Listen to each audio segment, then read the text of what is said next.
Este é um podcast de história sobre a Revolução Neolítica e o surgimento das primeiras civilizações. Muito bem, galera. Nós estamos dando início neste momento à gravação do nosso primeiro podcast a respeito da Revolução Neolítica, evento histórico de extrema importância para o desenvolvimento do processo civilizatório humano, ocorrido por volta de 10 mil anos antes de Cristo, próximo às margens dos rios Tigre e Eufrates, na antiga Mesopotâmia, e cujo processo de transformação ocorrida nesta região também acabou se desenvolvendo, se alastrando para outras regiões do mundo, como a Europa, como a África, como a Ásia e, obviamente, aqui também na América tivemos um processo civilizatório de grande monta, com mais ou menos uns 3.500 a 4.000 anos de diferença, mas que também resultou na transição dos seres humanos do estado de natureza para o estado civilizado. Muito bem, para darmos melhor compreensão a este processo histórico, nós estamos aqui elaborando uma análise sintética rápida a partir de um projeto elaborado pelos professores do Humanitório. Muito bem, o que é o Humanitório? O Humanitório é um espaço virtual onde 4 professores de História, Geografia, Sociologia, Filosofia e Linguagens têm a pretensão de abarcar em suas análises o máximo de conhecimento relativo à área de humanas. Esses professores são o professor Ícaro Rodrigues, especializado em linguagens, literatura, redação, português, análise do discurso. Temos ainda o professor Renato, especializado em história, filosofia e sociologia. Temos ainda o professor Judson, da geografia. E este que vos fala, professor Mário Barbosa, da área de história. Para iniciarmos o nosso podcast de história, quero inicialmente apresentar para vocês o nosso projeto. Esse projeto do Humanitório já foi idealizado por volta de uns 2 a 3 anos atrás, e nós tínhamos a pretensão de tratarmos semanalmente ou mensalmente de algumas análises relativas a temas contemporâneos e que pudesse chegar até os alunos de primeiro, segundo e terceiros anos do segundo grau, mas também aos vestibulandos, aqueles que estão se preparando para as provas de Enem ou para as provas de vestibulares, que são muito comum de ser realizado ao final do ano, e que apesar disso, os alunos ainda não têm uma preparação nos cursinhos para além da demanda ordinária dos seus estudos. Era preciso então, a nosso ver, organizarmos um conjunto de temas interdisciplinares que pudessem dialogar com as temáticas desenvolvidas em sala de aula ou desenvolvidas nos cursinhos. Bem, essa primeira experiência, essa primeira tentativa, feita ainda de forma muito artesanal, faremos agora no decorrer deste ano de 2018, no segundo semestre de 2018, faremos aí uma tentativa de sistematizar e organizar para vocês um conjunto de temas na forma de podcast, como uma ferramenta fácil, moderna, para que o aluno possa fazer uso para complementar os seus estudos. Iniciamos aqui então o nosso primeiro tema, que é a Revolução Neolítica e o surgimento das primeiras civilizações.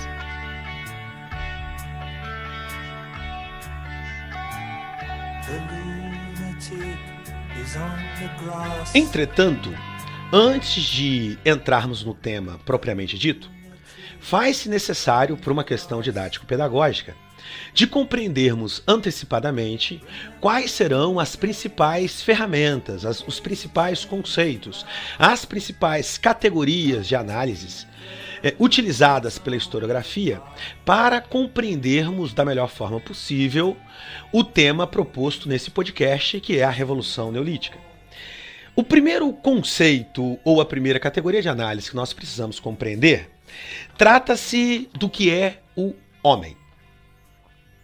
Homem é todo aquele capaz de realizar trabalho. Homem é aquele que é proprietário da sua força de trabalho. Ou seja, proprietário de um dispêndio, de uma capacidade humana de despender energia para transformar o mundo natural nas mercadorias, nos produtos, nos serviços que respondem às demandas, às necessidades das sociedades humanas. Então, o nosso primeiro conceito, a nossa primeira preocupação é compreender a ferramenta chamada homem. Ora, uma outra ferramenta importante que devemos compreender é o que é trabalho. Se os seres humanos são aqueles que dispõem de uma energia, de uma capacidade, de uma potência corpórea, né, músculo, neurônios, o corpo do ser humano, ele tem uma energia, ele tem uma força de trabalho que produz trabalho. E o que é o trabalho?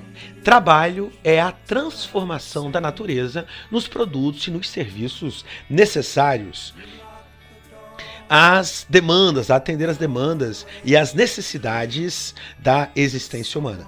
Muito bem, quando esta energia humana, quando essa capacidade humana, quando essa força de trabalho, ela está em contato com os meios de produção, com os meios que produzem a existência humana, a terra, a água, o ar, os metais, as ferramentas, as máquinas, as unidades produtivas, quando os meios de produção estão unidos à força de trabalho, nós temos aí um conceito chamado forças produtivas.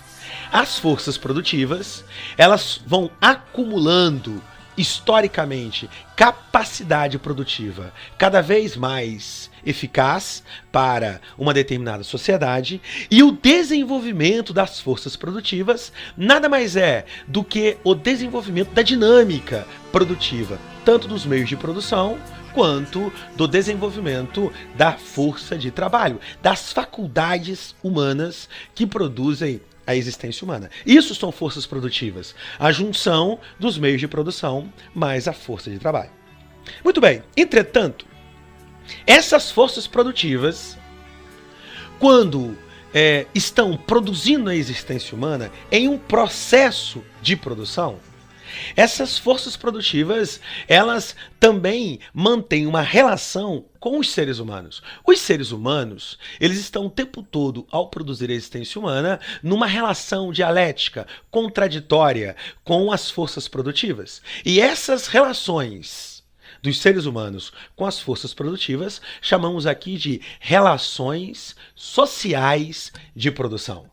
Essas relações sociais de produção dão forma às instituições políticas, tomam forma nas instituições religiosas, tomam forma nas instituições culturais, nos símbolos de cada sociedade, na cultura de cada sociedade. Compreender o desenvolvimento das forças produtivas e das relações sociais de produção no decorrer da Revolução Neolítica será a preocupação desse podcast, demonstrando ao mesmo tempo como que se deu a operacionalidade desses conceitos, dessas categorias, no desenvolvimento do processo civilizatório humano.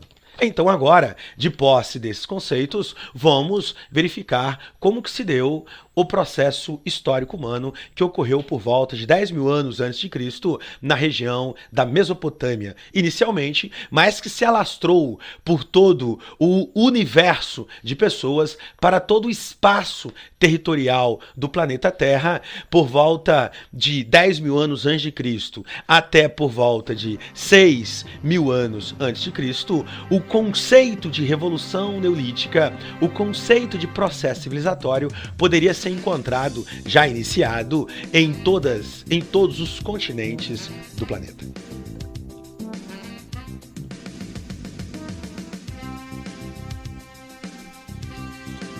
Apesar de estarmos restritos ao espaço-tempo, que é 10 mil anos antes de Cristo até por volta de 4.000 anos antes de Cristo, da agricultura até a escrita, desenvolvida na região do Oriente Médio, próximo aos rios Tigre, Rio Eufrates, na região do Rio Jordão, na região do Rio Nilo, nesta região do Crescente Fértil, houve aí o desenvolvimento da Revolução Neolítica. Entretanto, na história, para compreendermos melhor um determinado processo histórico, faz-se necessário verificar como a sociedade humana se organizava antecipadamente. Quais os aspectos de mudanças? Quais são os eventos transformadores que existiam antes do espaço-tempo estudado e que se difere do momento estudado. Portanto, se nós estamos estudando a Revolução Neolítica, o tempo histórico que vai de 10.000 anos antes de Cristo até 4.000 anos antes de Cristo, que vai do início do desenvolvimento da agricultura até a capacidade humana de organizar em sociedade a escrita, esse tempo histórico chamado período neolítico, é preciso compreender ainda, inicialmente, como que as sociedades humanas se desenvolviam anteriormente, no período do Paleolítico, um período em que a humanidade ainda vivia em estado de natureza. Era possível encontrar sociedades humanas muito próximas do seu estado natural, na forma como a natureza nos apresentava a espécie humana. Esse período é o período do Paleolítico. O período do Paleolítico, ele corresponde a um período que vai desde o surgimento do ser humano até por volta de 10.000 anos antes de Cristo. Este é um período em que o desenvolvimento humano apresentava como características principais grupos pequenos grupos de 5, 10 até 30 pessoas, geralmente, que migravam de uma região para outra, como nômades, sem moradia fixa, saindo da África e indo em direção a outros continentes. Os seres humanos percorreram todo o planeta Terra, chegando inclusive à América, sua última região a ser povoada, por volta de 40.000 anos atrás. Ora, esse período do Paleolítico, conhecido por muito como o período dos homens das cavernas, é um período em que o ser humano vivia um modo de produção comunal, coletivo. Muitos chamam até de comunismo primitivo, um período em que os meios de produção era de uso comum, era comum encontrar os meios de produção disponível para todos. Não existia ainda Estado, não existia ainda exército, não existia ainda leis, não existia ainda a ideia de propriedade. Havia-se um uso coletivo sobre a água, sobre a terra, sobre os minerais, sobre a madeira. Era um uso coletivo. Essas sociedades nômades migravam de uma região para outra, faziam uso de ferramentas feitas de madeira, de osso, de pedra. Inclusive, o período paleolítico é conhecido como o período da pedra lascada, o período em que nós já temos ferramentas feitas de pedra, mas o desenvolvimento humano não apresenta ainda um nível de complexidade organizacional possível de ser encontrada depois do desenvolvimento da agricultura. Este é um período em que esses seres humanos são caçadores e coletores, vivem da caça, pesca, colheita de frutos, fazem uma divisão social do trabalho entre homens e mulheres. Os homens têm um conjunto de funções a ser exercida nesses grupos humanos, as mulheres têm outras funções para serem exercidas. Entretanto, você não tem aí uma divisão entre proprietário dos meios de produção e um trabalhador que vende sua força de trabalho ou um trabalhador que é escravizado. Neste momento, a divisão social do trabalho se dá única e exclusivamente por gênero. Esses seres humanos produzem a existência humana, realizam trabalho e já apresentam um um pensamento abstrato, com imaginação, uma cultura e uma inteligência que é facilmente observável nas pinturas rupestres que acabam representando os símbolos dessa capacidade de abstração humana ao realizar a produção da sua existência. É um período muito rico do desenvolvimento humano, mas é um período muito distante do processo civilizatório. Entretanto, faz-se necessário compreendermos que durante esse período, chamado de pré-história, é um período em que o desenvolvimento humano se baseava principalmente na produção da existência humana com as seguintes características. Eram nômades, faziam uso de ferramentas de pedra, madeira e ossos, eram grupos que migravam de uma região para outra, vivendo geralmente em cavernas ou fazendo tendas de galhos e de peles de animais, e que a partir de 10 mil anos antes de Cristo conseguiram aí fazer uma acumulação do desenvolvimento das forças produtivas e das relações sociais de produção que acabou representando uma transição do estado de natureza para o estado civilizado. Esse processo de transformação nós estamos estudando agora como a grande revolução neolítica.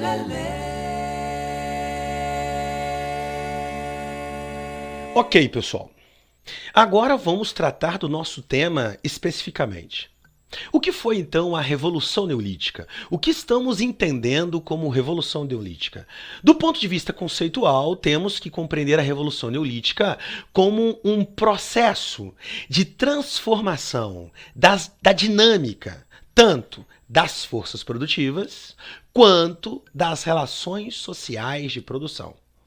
A Revolução Neolítica é quando verificamos um acelerado processo de transformação da dinâmica como se dava o desenvolvimento das forças produtivas e das relações sociais de produção. Ou seja, as forças produtivas incorporaram um conjunto de práticas humanas, tais como a domesticação dos animais, que nos forneceu aí uma grande fonte de alimentos, mas também nos forneceu uma tração animal, uma força importante, tanto do cavalo, do boi, do camelo. Então, o desenvolvimento das forças produtivas quanto a domesticação dos animais foi de fundamental importância. Mas também tivemos a domesticação de plantas. Uma seleção artificial começa a tomar forma, feita pelos seres humanos, e que nunca tinha ocorrido com essa intensidade. A seleção das plantas no mundo natural, agora será adicionado a elas a seleção artificial. Começamos a domesticar plantas muito selvagens, começamos a replantá-las, a escolher aquelas que estão mais adequadas à dieta humana e acabamos domesticando um conjunto de plantas que hoje compõe aí um conjunto variado de alimentos que estão à mesa das pessoas no período contemporâneo. Entretanto, é lá na Revolução Neolítica que começamos a desenvolver essa domesticação de animais e plantas. Ora, com essa domesticação de animais e plantas, caminhamos aí para o desenvolvimento da agricultura. A agricultura vai nos possibilitar, a partir de agora, plantar um conjunto de alimentos e não mais ser necessário migrar de uma região para outra buscando as melhores condições de sobrevivência. Poderemos produzir num único espaço, numa única região, condições adequadas para reproduzir a existência humana, tanto para um grupo pequeno, como agora para um grande número de pessoas. Esse número de pessoas vai ficando cada vez maior na medida que o desenvolvimento das forças produtivas também possibilita obras públicas de grande envergadura que resultarão em processos de irrigação distantes dos rios. Em regiões distantes foi possível levar ainda assim água para irrigar as plantações a partir de um conjunto de obras públicas organizadas pelos estados a partir de uma estrutura política que tomou forma durante o processo da Revolução Neolítica. Muito bem, então considerando que o desenvolvimento humano acabou incorporando a agricultura, o pastoreio, a domesticação dos animais, a pecuária, a irrigação, isso começou a gerar nessas regiões um conjunto de transformações. Esse conjunto de transformações já se inicia com a sedentarização. Os seres humanos deixam de serem nômades, migram agora para uma região próxima de rios e ali começa lentamente a formar os processos de aldeamento. Forma-se as grandes aldeias de camponeses, aonde começa a se produzir um conjunto de alimentos e por volta de 1000 a 2000 anos, essas comunidades ainda convivem ao mesmo tempo com atividades de caça, pesca e colheita de frutos, mas ao mesmo tempo estão aprendendo habilidades, estão desenvolvendo práticas, ferramentas, procedimentos que estão promovendo uma melhoria na sua capacidade de usar a terra, já criando aí uma agricultura de subsistência. Essa agricultura de subsistência atende ao seu grupo, ao seu povoamento, à sua aldeia, mas na medida em que o tempo vai passando e a capacidade produtiva e o desenvolvimento das forças produtivas vão acumulando mais conhecimento, acaba se produzindo um conjunto ainda maior de mercadorias, de produtos, de serviços. A população que antes era carente de alimentos passa a ter uma sobra, um excedente de alimentos, mas também passa a ter um excedente produtivo de panelas, utensílios domésticos, ferramentas, armas, um conjunto de excedentes de roupas, de vestuários, de utensílios domésticos. É um período de grande desenvolvimento. Ora, quanto maior o número de pessoas, maior a extensão produtiva. Quanto maior a extensão produtiva, cada vez mais com novas técnicas agrícolas, o arado, a enxada, o uso de ferramentas feitas de metais que foram introduzidas no desenvolvimento histórico a partir da idade dos metais, por volta de 6.000 anos antes de Cristo, a capacidade produtiva foi aumentando ainda mais. Se eu produzo mais alimentos, se eu produzo mais ferramentas, se eu tenho um conjunto cada vez maior de mercadorias produzidas, ora, um outro grupo de seres humanos localizados em outra região, vivenciando o mesmo processo, também começa a produzir excedentes de mercadorias. Portanto, tendo excedente de um grupo, trocando excedentes com outro grupo, essa agricultura de subsistência começa a tomar forma de agricultura comercial. Essa agricultura comercial, ela dá origem à instituição de uma prática humana, que é o comércio. Por volta de 8.000 anos antes de Cristo, já começamos a ter intensas trocas comerciais. E aonde tem trocas comerciais, aonde tem comércio, é necessário uma feira, é necessário um núcleo, é necessário um centro comercial, faz-se necessário um núcleo de comércio, uma região aonde as comunidades, as aldeias dessas regiões acabam indo até esta região, esse espaço aonde podemos realizar as nossas primeiras grandes trocas comerciais desse período. Ora, se eu tenho agora uma região que produz alimentos, que é o campo, e eu tenho uma região que troca alimentos, que é uma região de aldeamento, ali começa a se formar nessa aldeia, essa aldeia mais importante do que as demais, esta aldeia que é a referência para as trocas de mercadorias, acaba ali naquela região se desenvolvendo um conjunto de instituições para garantir a segurança. Um muro, sentinelas. Começa a se organizar naquela região uma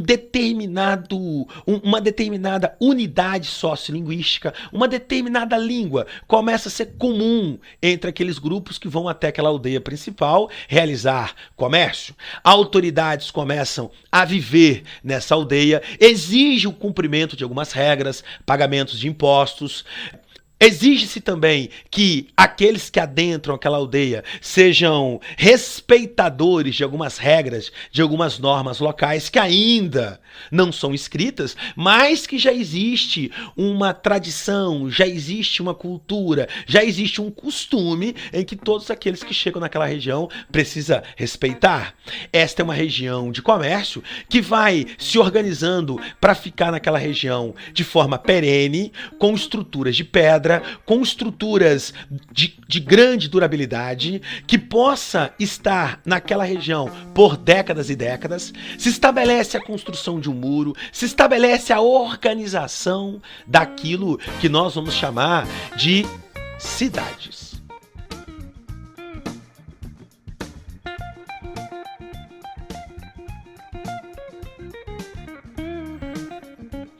As primeiras cidades que tomaram forma após o desenvolvimento da agricultura, por volta aí de 6.000 anos a 4.000 anos antes de Cristo, em uma sociedade que vivia predominantemente no campo, na atividade agrícola, ainda assim era possível encontrar entre 7 a 10% dessa população vivendo em núcleos urbanos, artesãos, cobradores de impostos e autoridades religiosas que organizavam os cultos politeístas da região, constituindo naquela cidade um núcleo, um centro, aonde se dá o exercício do comércio, o exercício da administração e o exercício das práticas religiosas. Ora, estas cidades começaram a se tornar grandes centros do exercício do poder. Um grupo cada vez maior de famílias enriquecidas acabavam tomando o poder sobre as instituições militares que estão surgindo, sobre as instituições legislativas que estão surgindo e sobre as instituições que executam as políticas de defesa, as políticas de segurança, de limpeza da cidade, de organização da cidade. Assim, começa a se instituir nessas cidades as primeiras formas de Estado. Ou seja, nasce as cidades-estado. As cidades-estados são os primeiros centros de organização da existência humana, sendo o Estado um complexo de atividades que regula a produção da existência humana naquela região. Principalmente regula o direito sobre a propriedade dos meios de produção e também regula a existência da escravidão, determinando o quê? Aqueles que têm uma dívida, aqueles que cometeram algum crime possam ser submetidos ao trabalho compulsório, ao trabalho escravo. Entretanto, na medida que esses centros urbanos começam a se desenvolver cada vez mais, começam a receber um volume cada vez maior de mercadorias, começam a ser capazes de organizar um grupo cada vez maior de pessoas para estruturar o aproveitamento hidráulico de suas regiões, canais de irrigação, grandes obras públicas. Na medida em que essas estruturas, essas cidades-estados vão mostrando capacidade institucional de organizar uma vida que não é mais aquela vida em estado de natureza, mas uma vida civilizada, onde os seres humanos eles dispõem de um conjunto de instituições criadas pelos seres humanos e que organizam a existência humana, como o comércio, a moeda, como as leis. Estas instituições avançam para um nível de desenvolvimento ainda maior quando dominam as técnicas da metalurgia, a capacidade de dominar as ligas metálicas do cobre, bronze e principalmente do ferro, produzindo ferramentas, produzindo armas. Essas instituições essas cidades-estado, de posse desse domínio do desenvolvimento humano, que é a metalurgia, também são capazes de organizar nessas cidades um conjunto, uma estrutura de defesa cada vez maior. Grandes exércitos, com dezenas de milhares de soldados, começam a tomar forma. E essas pequenas cidades vão ficando cada vez maior na sua capacidade de promover domínio e vai dominando toda a sua região, inclusive passa a dominar outras regiões. Na medida que vai dominando outras regiões, vai imperando com a sua vontade, vai imperando com suas leis, vai imperando com a sua língua, vai imperando com seus costumes, com seus deuses sobre outras regiões, formando aí o que nós chamamos dos primeiros impérios da antiguidade. Ora, esses impérios da antiguidade, além de estarem alicerçados numa capacidade de promoverem guerras de conquistas, e com essas guerras de conquistas, eles acabam elaborando institucionalizando uma prática comum de fazer esses prisioneiros de guerra seus escravos. Ora, com um exército, com uma capacidade imperialista, com um aproveitamento do potencial hídrico local, com um volume cada vez maior de escravos, o desenvolvimento civilizatório chega à sua fase máxima quando se tem aí a escrita. Há 4.000 anos antes de Cristo, completa-se esse processo de transição do estado de natureza para um estado civilizado, quando as sociedades humanas desenvolvem a escrita. Os historiadores consideram que antes da escrita é chamado de pré-história e depois da escrita é chamada de história antiga, a Idade Antiga. Esse processo, iniciado há 10.000 anos antes de Cristo, com a agricultura, o pastoreio, domesticação dos animais e o processo de irrigação, esse processo iniciado há 10.000 anos antes de Cristo até 4.000 anos antes de Cristo, quando tivemos aí o surgimento da escrita, é chamado de período neolítico. E a transição do homem do estado de natureza para o estado civilizado, a partir de uma acelerada transformação da dinâmica das forças produtivas e das relações sociais de produção, chamada Revolução Neolítica, deu origem então às primeiras civilizações da Idade Antiga. Espero que esta primeira sistematização sobre esse processo histórico possa lançar luz sobre os estudos da maioria de vocês. Seguiremos num próximo momento, quando iremos elaborar o nosso próximo podcast sobre as primeiras grandes civilizações ocidentais. Trata-se dos gregos e dos romanos. Até uma outra oportunidade e até mais. Tchau, tchau.